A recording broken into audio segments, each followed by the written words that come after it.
êtes sur TV5 Monde, soyez les bienvenus dans ce nouveau numéro de kiosque. Ravi de vous retrouver comme tous les dimanches. Au sommaire, aujourd'hui, toujours contesté, le président congolais sort de son silence, pas d'annonce particulière. Joseph Kabila s'en est surtout pris à ses détracteurs. Opposition, MONUSCO, Belgique et Église catholique. La guerre est-elle ouverte entre la puissante institution religieuse et le régime?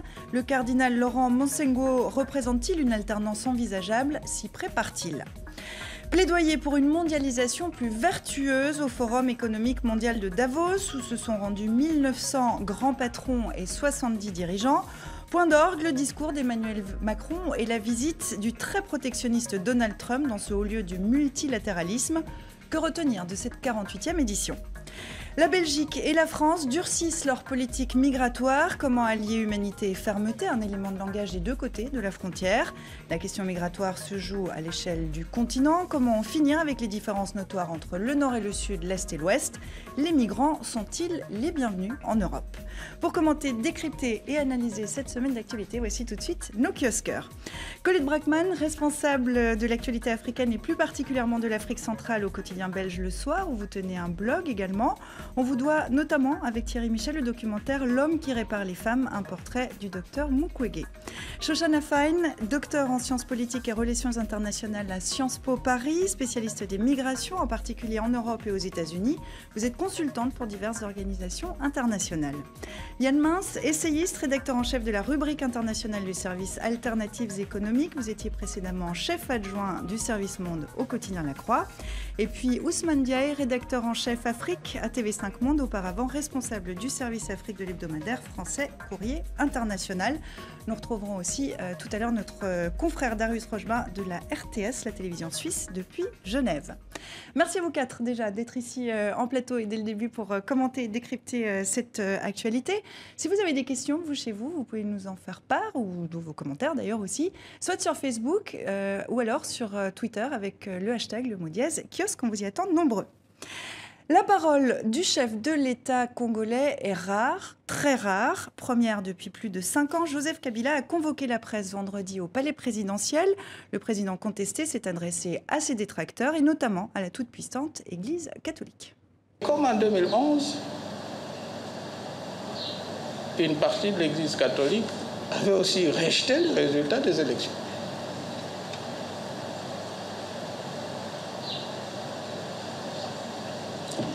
Mais nulle part dans la Bible, je n'ai même pas une Bible à côté de moi ici, Jésus-Christ n'a jamais présidé une commission électorale.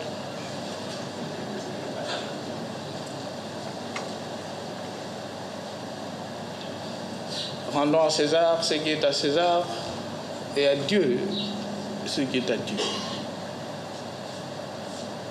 Quand on essaie de mélanger les deux,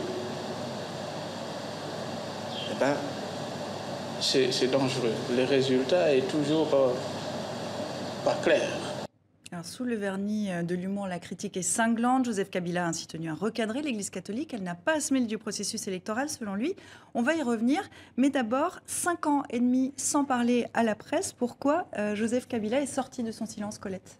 Mais le président a toujours dit le meilleur discours, c'est le silence. Maintenant, le voilà qui parle parce qu'il est soumis à une contestation croissante. Les adversaires sont nombreux et la classe politique est dépassée par l'Église catholique qui a pris la tête de la contestation avec de grandes voix de l'Église, la conférence des évêques, le cardinal, mais aussi les troupes, la base, parce que l'Église est un peu la voix des sans-voix et elle a pris la parole et donc là, il est sommé de répondre. Sur le cas de l'Église, on va y revenir, mais qu'est-ce qu'il faut retenir d'abord de cette longue conférence de presse?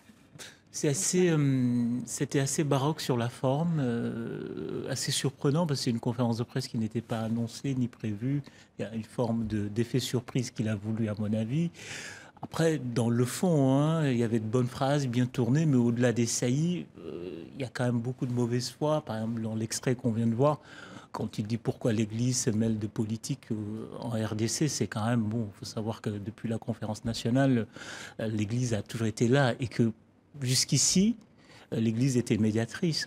Les accords de la Saint-Sylvestre étaient sous l'égide de l'Église et tout d'un coup, non, on ne veut plus de l'Église dans la question politique. Il se pose la question ouvertement depuis quand Jésus-Christ préside une commission électorale.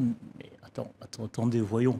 Il faut rappeler quand même que la commission électorale était jusqu'ici, était il y a quelques années présidée par l'abbé Malou, qui était de l'Église, et qui était même lui réputé proche de Kabila, et personne ne trouvait à redire. Et tout d'un coup, non. L'Église doit être exfiltrée de la vie politique congolaise, alors que depuis 1993, elle est au centre, elle est médiatrice et joue un rôle multiple et protéiforme. L'Église, mais aussi l'opposition, mais aussi la MONUSCO, mais aussi la Belgique, on va y revenir point par point. Est-ce que Joseph Kabila s'en est bien sorti, Yann, sur l'exercice? Il s'en est bien sorti pour ses conseillers, puisqu'évidemment, dès qu'il disait quelque chose d'un peu pinçant, tous ses conseillers autour faisaient la claque et riaient. Je ne crois pas qu'il ait envoyé un message rassurant du tout aux Congolais. Je ne pense pas du tout, notamment que les catholiques vont être convaincus par son discours. Mais il faut dire que le cardinal avait été fort. Il avait qualifié les hommes politiques de médiocres. L'homme politique congolais, médiocre, c'est un... C'est en tout début d'année, après la répression de la manifestation du 31 décembre. Et moi, j'ai le sentiment que l'Église catholique se sent trahie par ce qui s'est passé au moment des accords de la Saint-Sylvestre. Là, effectivement, servi de garante aux accords, et Kabila ne maintient pas les accords. Et ce que je vois se profiler, c'est qu'il n'y aura pas l'élection à la fin de l'année, notamment parce que je crois que la question, je parle sous le contrôle de Colette Brackman, mais je crois que la question de la révision des listes électorales n'est toujours pas bouclée. Et on sait depuis le début, depuis la fin du mandat prévu, que c'est avec ça notamment que joue Kabila. Tant qu'il n'y aura pas de liste électorale bouclée, il n'y aura pas de scrutin. Colette. Mais le président a parlé avec plus d'éloquence que d'habitude, sauf qu'il a parlé pour ne rien dire. Il n'a pas répondu aux questions que se pose la population. Sera-t-il candidat à sa succession? On me dit que non, mais il n'a pas répondu. Quel est son dauphin éventuel? Il n'a pas répondu. Voilà. Et donc il dit je respecterai la Constitution, mais bon. Tout ça, on reste dans le flou absolu, à part les rebuffades à ses détracteurs sur un ton de nationalisme, de souverainisme un peu ombrageux et un peu passé de mode. On va faire un rappel pour ceux qui ne suivent pas la situation à RDC régulièrement. Joseph Kabila aurait dû quitter le pouvoir au terme de son second mandat il y a plus d'un an. Un accord l'a autorisé à rester au pouvoir à condition d'organiser une présidentielle qui aurait dû avoir lieu il y a à peu près un mois. Donc cette présidentielle, maintenant la date c'est le 23 décembre.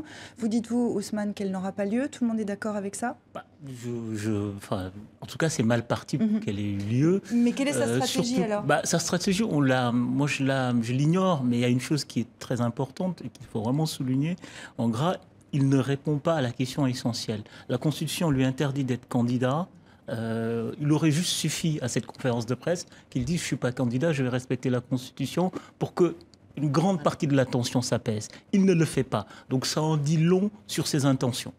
Colette? Mais oui, il dit, en clair, les élections auront lieu et tout le monde comprend, il va en contrôler le processus. Donc, ce n'est pas une réponse satisfaisante pour l'opinion puisqu'il va contrôler le processus et le résultat. Yann? Je crois qu'il dit qu'il fera ce qu'il faut pour que les élections aient lieu. Il ne dit pas qu'elles auront lieu. Je ne crois pas qu'il emploie le verbe exactement au pluriel. Et par ailleurs, il ne répond pas non plus à la question de savoir s'il y aura une révision de la Constitution. On lui parle de référendum, il dit qu'il n'y a pas de référendum prévu dans le calendrier électoral, mais dans le calendrier électoral actuel. Donc, il ne répond absolument pas à toutes les questions. Moi, j'ai le sentiment qu'une fois de plus, Kabila veut jouer la montre, et notamment avec la révision des listes électorales. Je parle sous mon contrôle, Colette. Ce qui se dit à Kinshasa, c'est que c'est une option à la russe qui serait en train de se préparer, une option à la Poutine-Medvedev, ce qui suppose qu'il doit avoir un dauphin pour cela. Est-ce qu'il en a un? Mais il ne le dit pas. Il en a certainement des dauphins potentiels, mais il ne le dit pas en disant non, il y aura plusieurs candidats qui vont émerger du parti présidentiel. Même ça, il ne l'a pas dit, c'est ce qu'on devine. Moi, je pense que les élections risquent d'avoir lieu, mais organisées par le pouvoir, contrôlées par le pouvoir et donnant la parole à un dauphin qui, après, fasse ce qu'il voudra. Et le parti de Kabila s'est réformé ces jours-ci, où on affirme que le parti aura un président. Et donc, le président du parti pourrait devenir, le président Kabila lui-même, Joseph Kabila, pourrait devenir président du parti, donc le vrai maître du pays.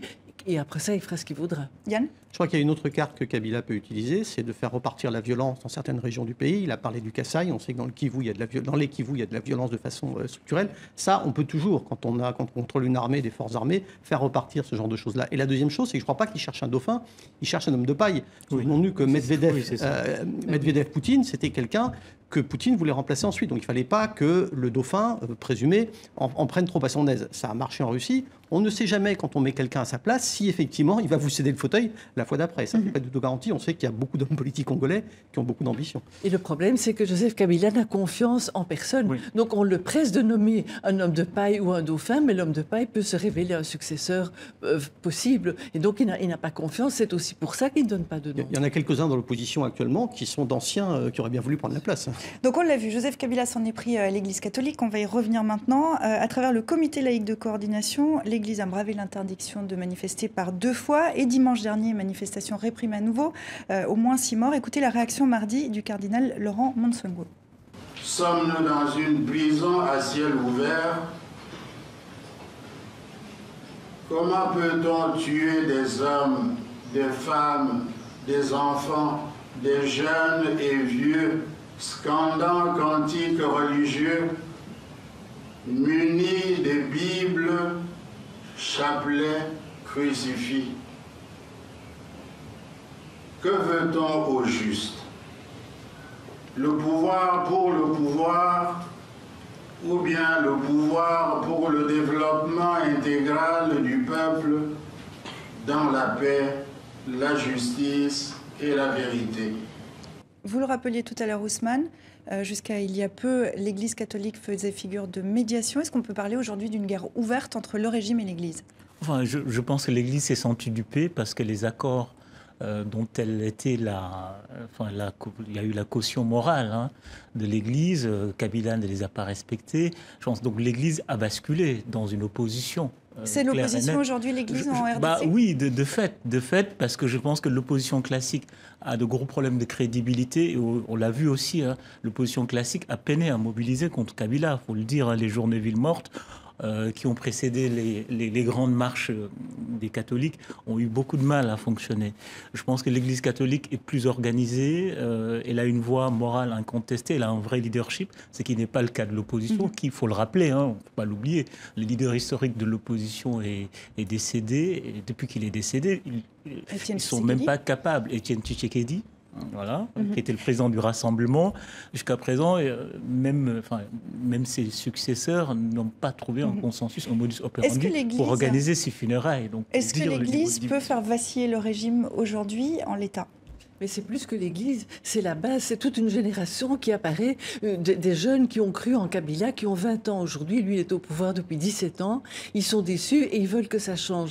Et l'Église est le véhicule par lequel s'exprime cette contestation de la base, et l'Église est présente dans tout le pays, dans toutes les paroisses, elle a une capacité de mobilisation via les écoles, les centres de santé, les hôpitaux, tout ce que l'État ne fait pas, l'Église remplit cette tâche. Donc elle touche tout le monde et tout le monde peut se retrouver dans l'Église. C'est extrêmement dangereux. Alors, est-ce que le cardinal va jouer lui-même un rôle? Alors, c'est ma question, justement, parce c'est une figure qui aujourd'hui fait consensus, au-delà des clivages ou des différences religieuses, culturelles. Est-ce qu'il fait consensus auprès de tous les Congolais?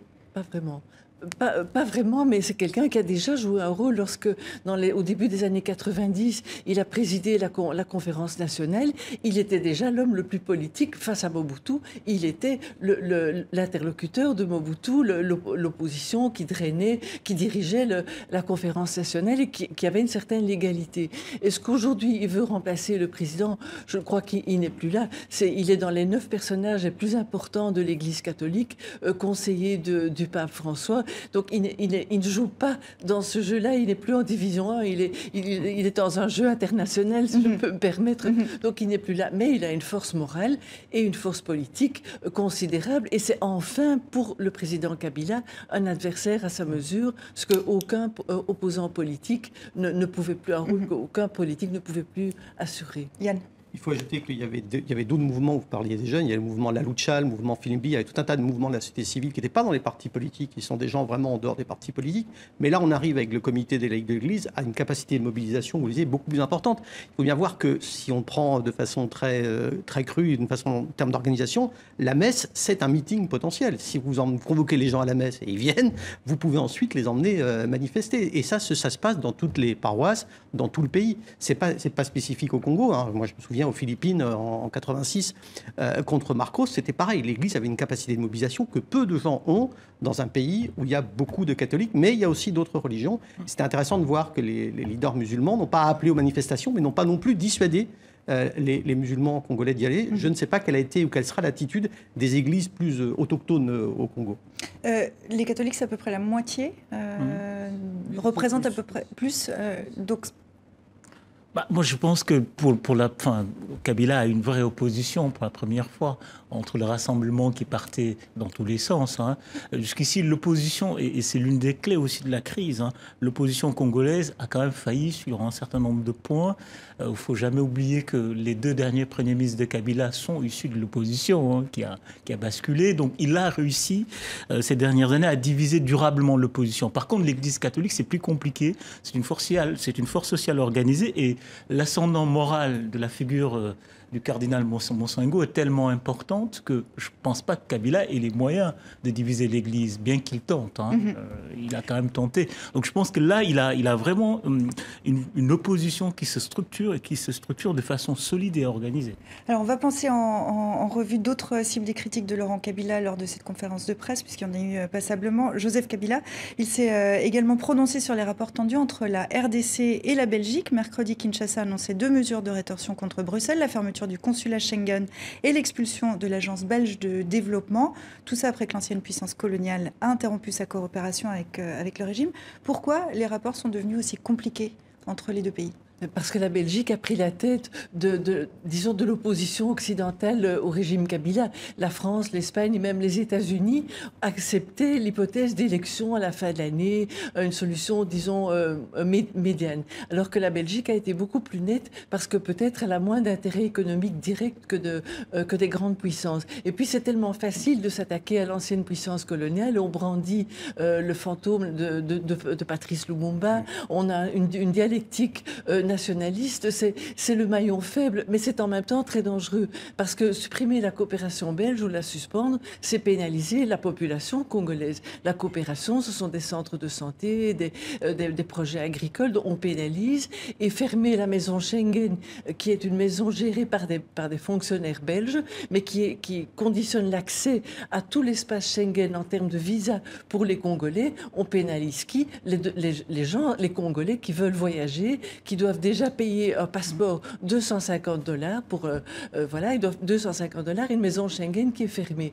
Donc ça complique les choses aussi. Ousmane. Et puis là, la vraie question, quelle est l'efficacité à long terme de cette sorte de solo de la Belgique ? On sait que l'Union européenne est sur une position plus rétive, notamment la France et l'Espagne, qui sont en train de négocier pour la France des contrats d'exploration pétrolifère autour du lac Victoria. L'Espagne est engagée dans le barrage Inga, donc de gros enjeux économiques. Et jusqu'ici, ils ne sont pas vent debout pour qu'on sanctionne, pour qu'on prenne des sanctions contre le régime Kabila. Donc la Belgique seule qui décide d'y aller, vu aussi la tension postcoloniale qu'il a, c'est l'ex-colonisateur, donc il y a une charge historique très forte. Donc je m'interroge sur l'efficacité à long terme. Est-ce qu'on ne risque pas d'être dans un scénario qui rendrait service à la propagande du régime, du complot belge, qui a toujours été une sorte de grand mythe au Congo, depuis Lumumba. Et je ne sais pas. Colette ? Mais la Belgique, c'est peut-être un peu trop avancé en se mettant en première ligne. Jusqu'à présent, elle avait une politique de rester à l'arrière et d'un peu manipuler à l'arrière. Et maintenant, elle est en première ligne au sein de l'Union européenne, dans les sanctions ciblées, c'est la Belgique. Et aussi, elle donne l'impression qu'elle s'est trop alignée sur certains leaders de l'opposition qui sont tout le temps à Bruxelles, tout le temps reçus, M. Katumbi. Voilà. Et ça, c'est peut-être un peu imprudent. Oui, alors, on va juste... De fait, Bruxelles est la plateforme de l'opposition congolaise. Ils se réunissent là-bas, ils s'organisent là-bas, ils vivent là-bas pour la plupart. Pour terminer, dernière cible des critiques, alors il y en a eu d'autres, mais on va terminer là-dessus, ça sera pour conclure. Après 20 ans, on a l'impression qu'elle a comme mission de rester, disait Joseph Kabila de la MONUSCO lors de cette conférence de presse, toujours. Cette semaine, la mission de stabilisation de l'ONU en RDC aura une nouvelle chef, l'Algérienne Leila Zerougui. Ça va changer quelque chose, Yann ? La MONUSCO, son problème, c'est qu'elle a des moyens relativement limités, même si c'est une grosse mission. On regarde des missions, de l'ensemble des missions de l'ONU, sur un territoire qui est énorme, avec des foyers de violence dont je parlais tout à l'heure, les deux Kivu, le Kasaï, etc. Elle n'a évidemment pas les moyens, mais j'ai trouvé que Kabila avait été particulièrement injuste dans sa conférence de presse, quand il dit elle n'a jamais combattu aucun groupe, etc. Moi, je me souviens des commandos sud-africains qui se sont lancés contre le M23. S'il n'y avait pas eu les commandos sud-africains de la MONUSCO, qui pour une fois avaient décidé d'employer la manière très forte, alors qu'on sait que les Nations Unies sont toujours très rétives parce qu'elles ont des forces de paix et pas des forces de guerre. Là, il y avait un mouvement insurrectionnel. Ils y sont allés, l'Afrique du Sud a prêté des commandos, la MONUSCO y est allée, et là, Kabila dit non, ils n'ont rien fait depuis qu'ils sont là. Je trouve ça, mais alors vraiment, d'une injustice flagrante, quelles que soient par ailleurs les critiques qu'on puisse avoir sur la MONUSCO. D'un mot pour conclure sur la RDC. Colette, je vous laisse le mot de la fin. On ne sait pas vraiment où on va. On a de sérieux doutes sur la tenue des élections d'ici la fin de l'année, mais je pense qu'on assiste à une vague de fond d'un mouvement populaire, d'un mouvement massif avec la jeunesse, avec les associations, qu'on ne pourra pas arrêter. Et on peut tirer au fusil, à la mitrailleuse sur les gens, mais on n'arrête pas une vague de fond et elle est en route. Et prochain rendez-vous pour ce que vous appelez donc cette vague de fond, c'est vraisemblablement dans 2 semaines avec une manifestation du comité laïque de coordination. C'est à confirmer encore. On retrouve maintenant à Genève Darius Rochebin, notre confrère de la télévision suisse, la RTS. Vous êtes le présentateur du 19h30, le journal du soir, repris dans le monde entier sur les antennes de TV5 Monde. Bonjour Darius, soyez le bienvenu. Un grand merci d'être avec nous. Bonjour, merci. Et si vous êtes avec nous, c'est parce que cette semaine, vous étiez à Davos. Que retenir du 48e Forum économique mondial? On va en parler, mais d'abord, un résumé en images avec Antoine Fontenot et Mylène Girardot. Donald Trump en clôture de Davos, un chef d'État et de gouvernement parmi beaucoup d'autres. Angela Merkel, Emmanuel Macron, Justin Trudeau, Narendra Modi, le Premier ministre indien, ont eux aussi fait le déplacement. Pour tous, il s'agit d'attirer des investisseurs sur leur territoire. South Africa is still an important destination for investment. Ladies and gentlemen, my first message is that France is back. O Brasil está de volta. Pour casser cette image de supermarché du libéralisme, le Forum de Davos organise aussi des sessions plus sociétales. Certains viennent regretter le manque de solidarité des Européens pour les migrants. Ailleurs se tient un débat sur les fausses nouvelles.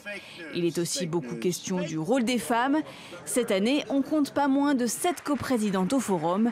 Parmi les intervenantes à Davos, Malala Yousafzai, militante et prix Nobel de la paix. Les femmes devraient avoir les mêmes droits que les hommes. Pour la jeune Pakistanaise, c'est aux femmes de changer le monde par elles-mêmes. Un message lancé lors d'un événement où 80% des participants sont des hommes. Et Davos, c'est endroit où les dirigeants politiques se transforment en camelots pour vanter leur pays aux investisseurs. Darius, quelle était l'ambiance cette année? Que faut-il retenir du forum?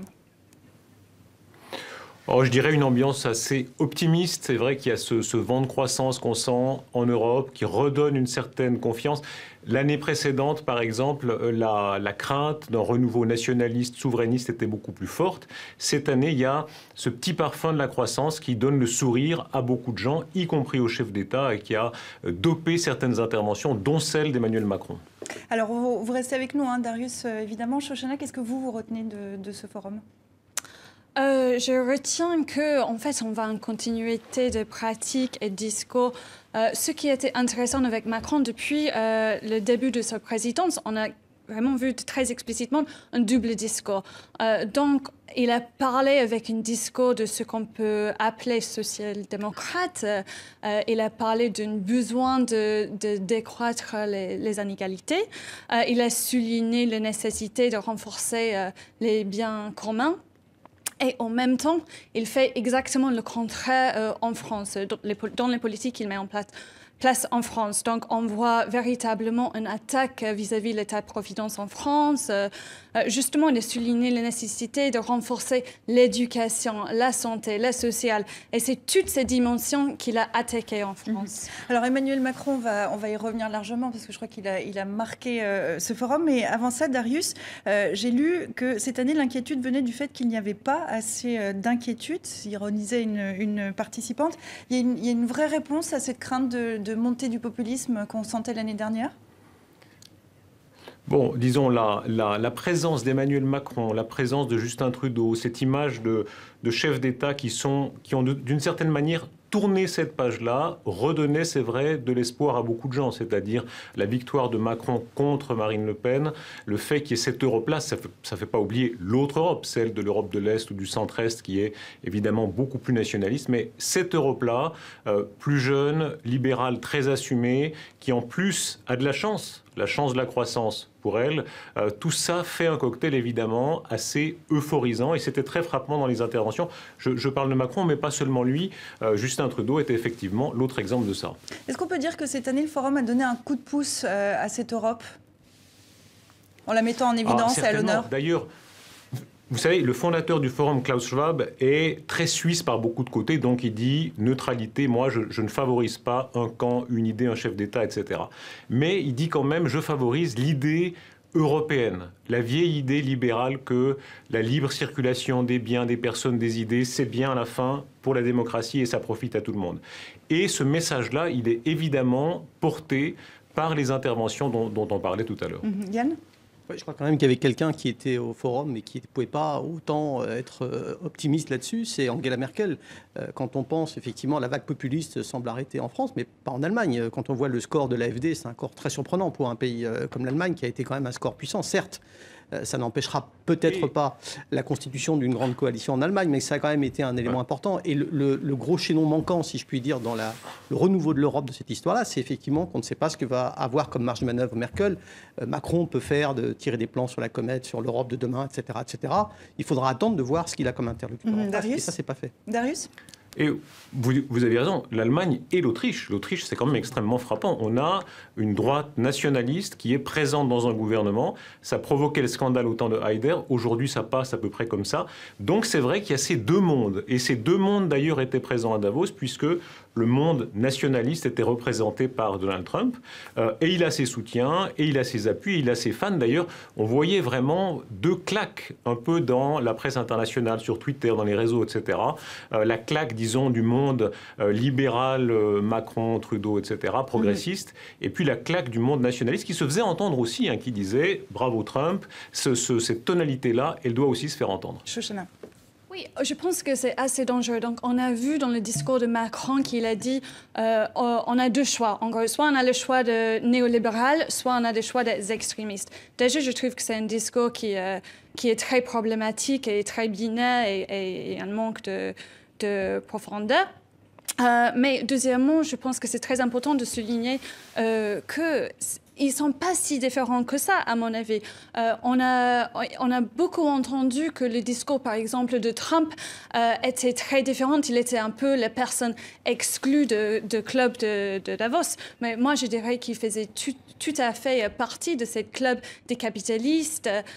Trump, oui, c'est vrai qu'il renforce et donne une certaine légitimité au discours d'extrémistes, un certain racisme, mais malheureusement, on voit les mêmes choses en Europe, dans la plupart des pays européens.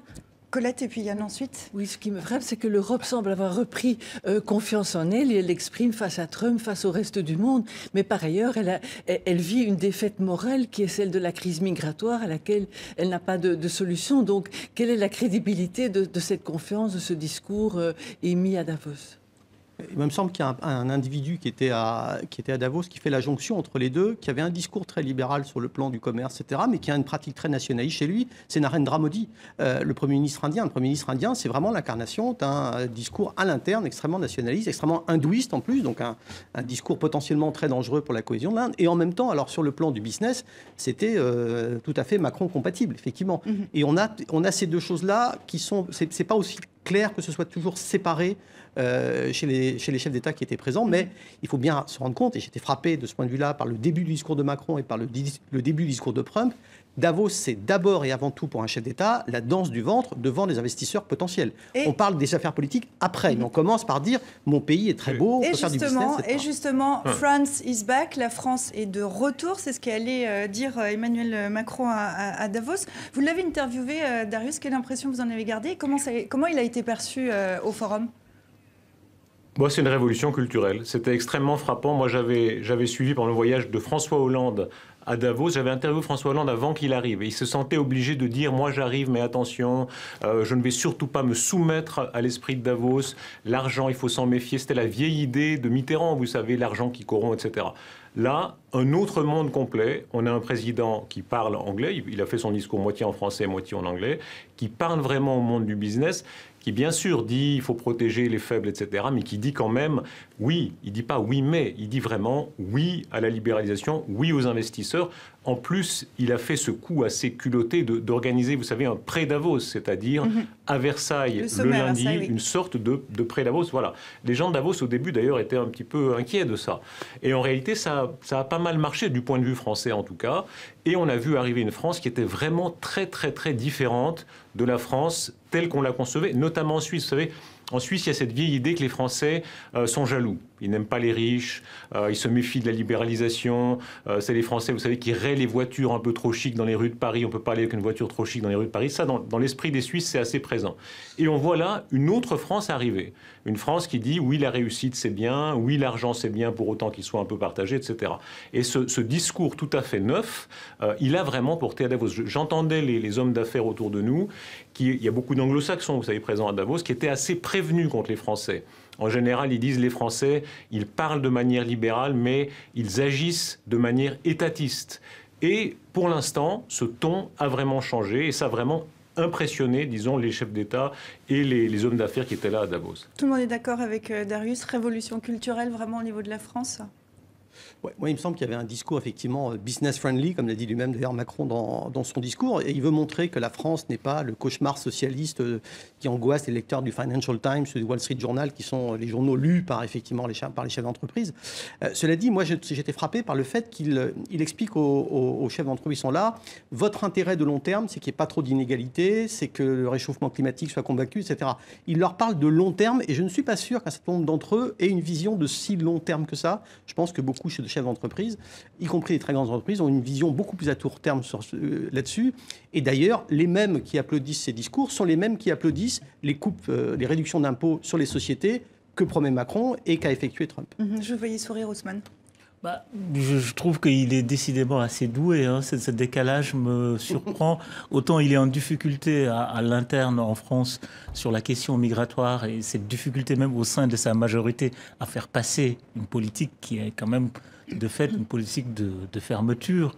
Et ce décalage qui réussit, une fois qu'il est à Davos, notamment sur les questions économiques où il est plus à l'aise, d'être dans une sorte d'ouverture qui est plus que large et qui est une sorte de distorsion à toutes les idéologies, à tous les positionnements, à tous les principes moraux. On va regarder la une du magazine d'actualité britannique The Week qui s'intéressait cette semaine à l'offensive de charme d'Emmanuel Macron. Emmanuel Macron était sur place, il a parlé anglais, alors ça c'est toujours beaucoup souligné. Et puis, vous le disiez, Darius, lundi, il a alpagué la fine fleur du monde des affaires en route pour Davos. 140 chefs de grandes entreprises reçus comme des princes à Versailles pour les convaincre d'investir en France. À l'arrivée des promesses d'investissement à hauteur de 3,5 milliards d'euros.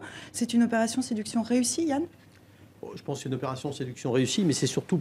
Bon, Versailles, ça fait forcément toujours plaisir d'être bien reçu à Versailles. Quand on vient tout d'un pays républicain, ce genre de choses ne se fait plus trop. Mais je crois que surtout, ce qui marchera quand on verra les investissements arriver vraiment. Hein, parce qu'entre les promesses et l'argent qui arrive, moi, je pense qu'il faut attendre un peu. Ce qui marche surtout, c'est cette idée qu'on vous a enlevé toutes ces lois sociales qui enquiquinaient pour pouvoir licencier des gens vite. C'est ça, le discours de Macron. Si on va pouvoir licencier plus vite. Alors après, il y a le discours complémentaire pour les Français qui est de dire oui, on pourra licencier plus vite, mais on va vous faire plus de formation. Il l'a dit dans son discours, on va renforcer le système éducatif, etc.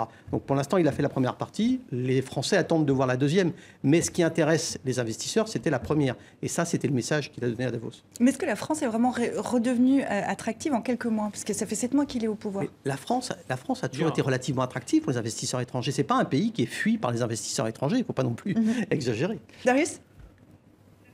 Oui, il y a l'attraction économique pure et puis il y a l'attraction, disons, un peu plus émotionnelle. Celle-là, en tout cas, est la montée, c'est absolument certain. Le coup de Versailles, ça fonctionne visiblement. Vu de l'étranger, c'est vrai que la France a retrouvé un certain rayonnement. Alors, est-ce que c'est de la communication ? Est-ce que le résultat économique viendra et quand ? C'est une autre question. Mais cette communication, elle est réussie sans aucun doute. Les hommes d'entreprise, les capitaines d'industrie qui étaient à Versailles puis à Davos, moi j'en ai rencontré plusieurs, ils avaient effectivement des petites lumières dans les yeux, parce que être invité à Versailles, avoir ce président jeune, il y a le petit côté, vous savez, Louis XIV, le roi danse, un chef d'État en forme, jeune, dynamique, ça compte aussi, même chez des gens qui sont des gens de chiffres. Et l'addition de tout ça, plus le fait de parler anglais, c'est vrai que ça frappait énormément. Il y avait cette tradition avant que chaque chef d'État parle dans sa langue, il y a presque une question de souveraineté, on ne va surtout pas utiliser la langue de l'autre. Cette concession faite au monde du business, de parler anglais, d'aller au-devant de tout ça, a créé un effet de séduction très considérable. Shoshana. Oui, moi je m'interroge sur cette notion d'attractivité. À qui on parle? À qui c'est destiné cette attractivité? Je pense qu'on peut dire que peut-être la France est devenue plus attractive aux sociétés, aux entreprises avec ses politiques de Macron, mais il ne faut pas oublier que cette attractivité ne touche pas toute la population française et surtout ne touche pas les gens qui, par exemple, qui veulent venir en France. On a vu avec Macron, on va en parler tout à l'heure, une politique migratoire de plus en plus dure. Certains disent le plus sécuritaire qu'on n'a jamais vu depuis la Deuxième Guerre mondiale. Donc je pense qu'il faut s'interroger sur la notion d'attractivité. Alors lui aussi est en forme, lui aussi est jeune, Darius, et lui aussi était à Davos. C'est le Premier ministre canadien Justin Trudeau qui a donné un discours dont la presse en tout cas canadienne francophone nous disait que de toute façon il avait un public qui était un peu conquis d'avance. Comment il a été reçu ce discours de Justin Trudeau ?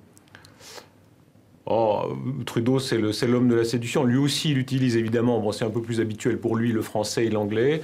Et puis, il vend cette idée, alors il y a une part là aussi de communication sans doute, mais que c'est un monde nouveau. C'est plus tellement libéraux contre nationalistes ou bien de droite contre de gauche, c'est le nouveau monde. Donc des dirigeants plus jeunes, plus ouverts aux nouvelles technologies, plus ouverts de bon cœur à des thèmes comme le féminisme, comme le climat, etc. Il a fait là-dessus un discours notamment sur le féminisme qui était extrêmement avancé, extrêmement engagé. Et évidemment, quand on parlait de séduction pour Macron, ça opère aussi ici, avec même ce petit côté provocateur vis-à-vis de Trump. Hein. Les deux le font, avec ce rapport aigre-doux vis-à-vis de Trump, en disant on provoque Trump, on le pique sur la question du climat, et Macron et Trudeau sont allés assez loin dans la provocation anti-Trump. Et en même temps, on dit, c'est un partenaire, on a de bons rapports avec lui, on peut collaborer dans certains domaines. Et on a vu que peut-être ça aurait des résultats, puisque Trump dit que sur la question du climat, il pourrait bouger un peu. Sur ce rapport en particulier, les deux ont tenu des discours assez étonnants, en disant qu'ils avaient réussi à créer avec Donald Trump un lien personnel. Colette, contrecarrer la présidence Trump, c'est devenu un discours dominant sur la scène mondiale ? Oui, surtout en Europe, mais c'est une fédération, c'est assez facile. On le contre dans l'image de dirigeants jeunes, avec un discours plus progressiste dans les faits. Je ne suis pas sûre que, comme l'a dit Shoshana, la politique soit tellement différente. Alors, entendre les banquiers et les dirigeants d'entreprise, le boom des marchés financiers va se poursuivre, la croissance aussi. Il est urgent, il est vrai de se préoccuper des crypto-monnaies, par exemple, comme de bon nombre de technologies déstabilisantes pour nos sociétés. Des raouts comme Davos permettent en général de dégager une ligne plus ou moins claire quant aux événements à venir. Darius, pour conclure là-dessus, quelle ligne ça serait pour 2018 ? Vous avez raison. Davos, c'est un moment où vous avez comme ça une petite tonalité, ces petits diapasons de l'année qui donnent certaines indications. Et il y a une méfiance grandissante à l'égard surtout des géants, des GAFA, les géants d'Internet, avec cette idée, mais au fond, qui les contrôle ? Et une succession de scandales a sans doute amené là. C'était les scandales Assange, Snowden, et puis plus récemment les accusations de manipulation supposée russe dans l'élection américaine. Et on sentait chez beaucoup de ces hommes d'affaires une forme de maturation, de maturité. Il y a quelques années encore, ils avaient encore ce petit côté enfantin, trouvé merveilleux tout ce qui est sur leur iPhone, et puis de s'émerveiller. Aujourd'hui, on se dit quand même, voilà, la masse des informations que mon entreprise donne à ces géants d'Internet, qu'est-ce qu'ils en font exactement, comment ça pourrait tourner mal en cas de certains changements politiques. Et on sent vraiment monter une exaspération aussi devant l'argent, devant la masse d'argent que ces sociétés comme Apple ont accumulé. Donc une méfiance grandissante par rapport à ce monde-là, vers lequel il y a encore quelques mois, une confiance peut-être excessive. Merci Darius. Je précise que votre interview du président français est diffusée ce soir sur toutes les antenne de TV5 Monde. L'émission s'appelle Pardonnez-moi. Merci beaucoup d'avoir partagé avec nous votre analyse, vos impressions de Davos. Merci, et puis à bientôt en plateau. On espère vous avoir ici à Paris très bientôt. À bientôt. Je vous propose qu'on avance, vous parliez de politique migratoire en Europe, on va y venir puisque en Belgique, plusieurs descentes de police, arrestations de migrants à Bruxelles ont suscité la controverse récemment. La résistance face à la politique migratoire s'organise, comme dimanche dernier, dans la capitale où plus de 2000 personnes ont formé une chaîne humaine autour d'un parc où des migrants trouvent habituellement refuge. Regardez.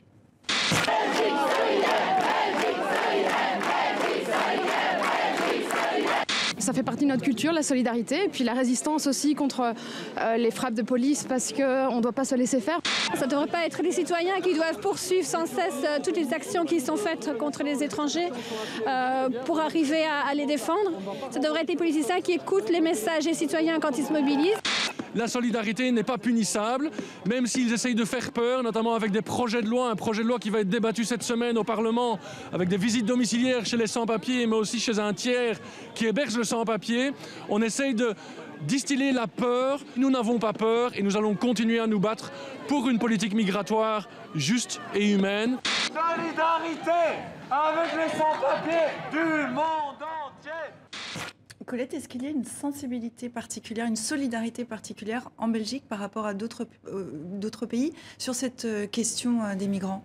Oui, certainement. Il y a évidemment des gens qui sont hostiles à l'arrivée des migrants, mais en gros, la population est très choquée par ces mesures. Et par exemple, hier, une des loges maçonniques les plus importantes de Belgique, les droits humains, a envoyé un message en disant « Nous avons le devoir comme de protéger le voyageur, l'étranger voyageur ». Donc un appel à la solidarité, un appel aux parlementaires pour qu'ils refusent, y compris ceux de la majorité, pour qu'ils refusent de voter une loi qui permettrait des visites domiciliaires, donc de perquisitionner au domicile de citoyens belges qui hébergent des migrants, et ils sont très nombreux à le faire. Mais pourquoi cette sensibilité en Belgique? Comment ça s'explique historiquement, culturellement? Mais il y a beaucoup de personnes âgées, on constate ça, il y a beaucoup de jeunes, mais aussi des gens plus âgés dans ces mouvements de solidarité qui se rappellent les rafles de la guerre. On voit revenir des vieux souvenirs disant pas de ça chez nous, on ne collabore pas avec les rafles, avec la police, on doit protéger les gens, nous on ne dénoncera pas ceux qui logent chez les voisins, etc. Et donc il y a toute cette résurgence du passé qui est forte et donc qui traverse un peu toutes les générations. Alors ces derniers mois, la Belgique semble avoir durci sa politique migratoire. Est-ce que c'est en effet le cas, Shoshana? En effet. Et en fait, ce qu'on peut retenir de cet acte récent en Belgique de solidarité très important est que ça s'inscrit, c'est placé dans un environnement où la migration est vraiment conçue dans un paradigme très sécuritaire. Et ça existe depuis les années 70. Et on peut voir que c'est de plus en plus sécuritaire à travers l'Europe et peut-être même à travers le monde. Malgré ce paradigme sécuritaire qui domine, on voit les actes de solidarité comme celle-ci qui déstabilisent ce paradigme. Et je pense que c'est très important que les médias les soulignent. Souvent, ils deviennent invisibles, on n'entend que les discours de la haine vis-à-vis des migrants. Et c'est justement les événements comme celle-ci où on peut commencer de voir les migrants pas comme une menace ou comme un problème, mais à travers notre lentille.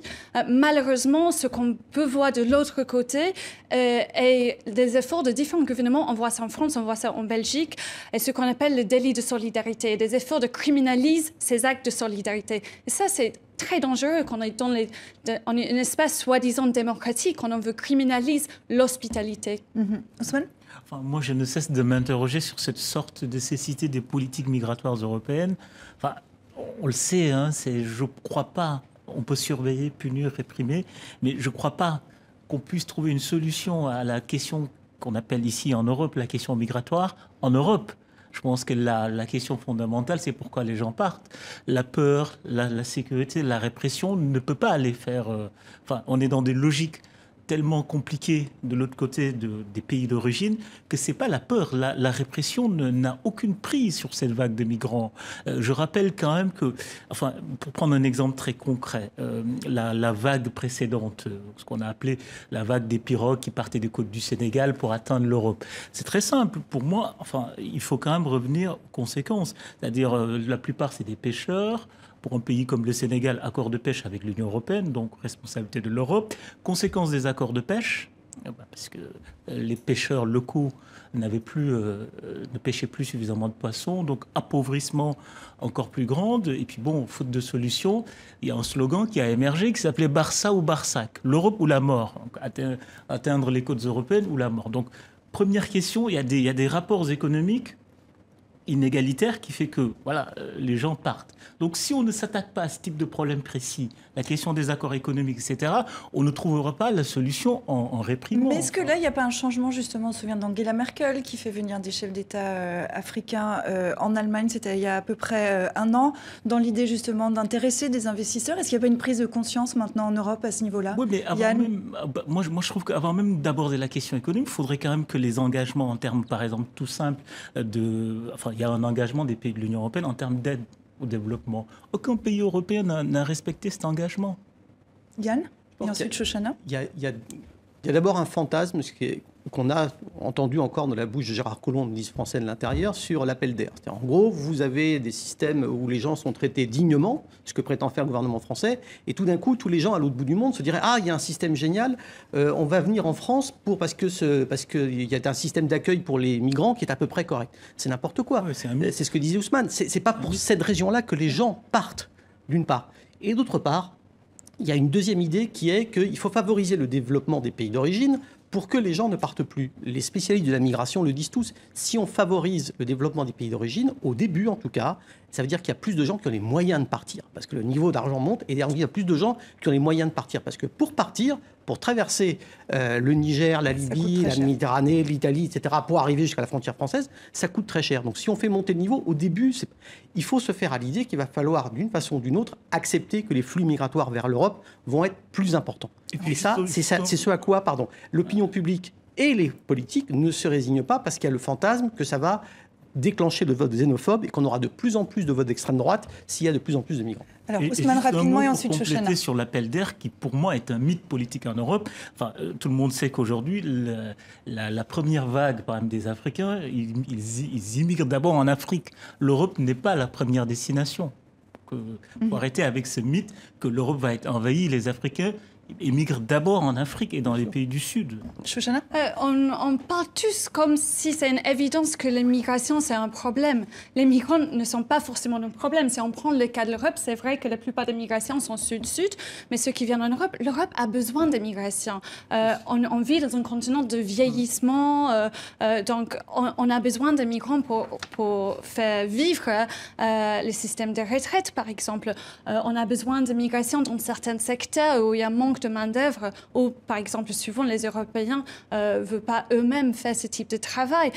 Donc, deuxièmement, les migrants peuvent apporter beaucoup de choses. En fait, il y a un échange culturel, une diversité.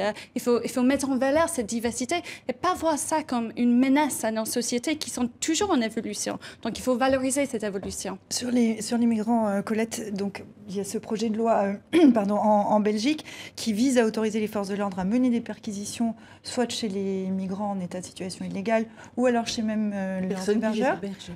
Au départ, c'était une loi qui devait viser à protéger les migrants. Qu'est-ce qui s'est passé? Non, elle n'est pas encore votée, elle est en débat au Parlement. Mais au départ, l'idée, c'était de protéger les migrants, puis tout d'un coup, tout est en train de tourner. Non, c'est d'aller plus loin, c'est de pénaliser, disons, les hébergeurs, les personnes qui accueillent chez elles des demandeurs d'asile qui sont en fin de droit et qui devraient quitter le pays. Donc, c'est par extension les gens qui sont en situation illégale.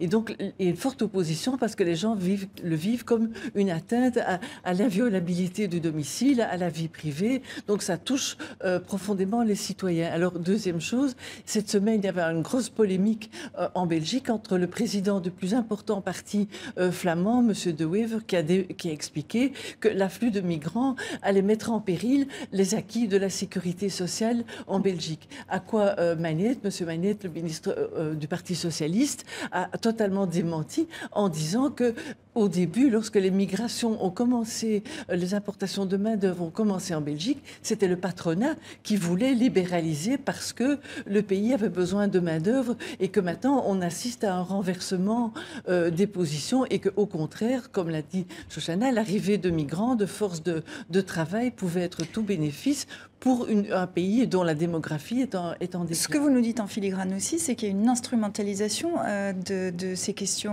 migratoires. Démagogique, politique. Les élections, c'est l'année prochaine et tout le monde est déjà sur cette ligne de propagande électorale. Et c'est ça le problème, justement, c'est cette instrumentalisation. Si je me permets très rapidement, je pense qu'il faut, oui, l'Europe bénéficier de la migration, ça c'est sûr. Mais comme tu as souligné tout à l'heure, aussi l'Europe a une responsabilité vis-à-vis de sa personne. L'Europe est impliquée dans l'instabilité en Afrique ou dans d'autres parties du monde. On est directement impliqué. Et l'Europe aussi a signé la Convention de Genève. Le droit d'asile est inscrit dans toutes les constitutions, dans tous les pays membres de l'Europe. Donc l'Europe a une responsabilité à la fois légale et éthique vis-à-vis les migrants ou réfugiés. Yann. Pour revenir à la question du projet de loi Bell, c'est un peu la même chose que quand il y a eu la circulaire du ministre de l'Intérieur en France disant qu'il fallait que les policiers puissent rentrer dans les centres d'hébergement d'urgence. L'argument avancé par le ministre de l'Intérieur français, c'était mais oui, mais il y a peut-être des gens là-dedans à protéger parce que ce sont demandeurs d'asile. Le problème, c'est que éventuellement, peut-être, mais les autres, eux, qu'est-ce qu'ils vont faire? Ils vont quitter les centres d'hébergement d'urgence parce qu'ils auront peur que les policiers viennent et ils vont se retrouver dispersés un peu partout dans la campagne et dans des conditions extrêmement précaires. Donc, au prétexte d'en aider quelques-uns, peut-être des demandeurs d'asile potentiels qui ne connaissent pas leurs droits, on risque effectivement de provoquer la fuite et la dispersion de tout un tas de gens qui sont dans des situations plus compliquées. Ousmane. Moi, je suis frappé par le discours de déresponsabilisation au niveau de l'Europe sur la question migratoire. Pour moi, il y a un tournant qui est très important, qui est un peu passé inaperçu. Emmanuel Macron à Ouaga sur la question migratoire. Il répond très simple. Les passeurs, ce n'est pas des Européens, ce n'est pas des Français. Donc, c'est très grave, je pense, ce type de raccourci. Parce qu'encore une fois, la question de la migratoire, ce n'est pas une question de flux. C'est des questions de rapport économique déséquilibré, c'est des questions de situation d'exploitation, c'est-à-dire les conséquences des modes de vie en Europe conduisent en grande partie à la migration. Je crois que beaucoup de Nigériens quittent le Niger, par exemple, parce qu'il n'y a pas d'électricité. Et quand on regarde très bien, l'essentiel de l'électricité qu'on consomme en France vient du Niger. Donc il faut qu'on s'interroge dans la question. Parce qu'il y a un gros contrat, Areva, donc l'essentiel de l'uranium est fourni par le Niger, donc le Niger qui n'accepte pas les conditions dans lesquelles c'est fait, qui a essayé de renégocier cet accord. Bon, écoute, les rapports font qu'ils n'ont pas pu. Et donc, pour moi, dans ce qu'on appelle politique migratoire, il faut qu'on intègre les questions du déséquilibre économique. On ne peut pas juste être dans la question purement juridico-légaliste, hein. On criminalise l'aide, on criminalise même le fait d'être présent, et puis en plus, le coût de la criminalisation, si on sort les questions morales, les questions politiques et éthiques, je pense que le coût de la criminalisation est peut-être même plus élevé du point de vue économique, parce que ces gens, ils ne vont pas partir. On ne les intègre pas, mais ils sont là. Il faudra les expulser, il faudra avoir des politiques de gestion. Je me demande même si le coût de la répression n'est pas plus élevé économiquement que l'intégration. Alors d'un mot pour répondre là-dessus, puis il faudra qu'on conclue là-dessus, sur cette question que se pose Ousmane, mais vraiment très rapidement. Très rapidement, juste en parlant de coût, moi je pense très rapidement à toute l'industrie qui est derrière cette politique, cette sécurisation des frontières européennes. En effet, il y a des millions d'argent qui est investi pour combattre, pour amener cette guerre contre les migrants. Donc il y a beaucoup d'intérêts, donc il y a les intérêts politiques, il y a les intérêts industriels qui soulignent cette guerre. Et c'est, on le voit, un vaste débat. On arrive malheureusement déjà au terme de cette émission. Je vous propose qu'on conclue comme toujours avec le regard de Dilemme sur la semaine d'actualité. On va regarder ça tout de suite. Le président américain Donald Trump s'est rendu à Davos, on en parlait tout à l'heure, pour le World Comic Forum, le forum comique mondial, ironise Dilemme. L'ONU vient de condamner l'attentat, rapporte cet Afghan à sa femme qui lui demande l'attentat de quelle heure. Semaine très meurtrière avec pas moins de 3 attaques en 7 jours. 2 d'entre elles revendiquées par les talibans, la deuxième par le groupe État islamique. En Égypte, le président assuré d'un second mandat, tout est bouclé, explique le maréchal Al-Sisi devant une porte de prison. L'approche de la clôture des candidatures, il est seul en lice, les adversaires se désistent les uns après les autres. La justice espagnole bloque l'investiture de Carles Puigdemont comme président de la Catalogne. Le chef des indépendantistes réfugiés en Belgique déclare ici « Je connais un tas de pays qui sont dirigés à partir de Bruxelles ». Enfin, Paris, les pieds dans l'eau avec la crue de la Seine. L'île de France porte bien son nom, comme le concède un pilote d'avion survolant la capitale française d'où n'émerge que le sommet de la Tour Eiffel. Merci Dilemme, merci à vous 4 et merci à vous tous qui nous regardez fidèlement dimanche après dimanche. Je vous dis à la semaine prochaine.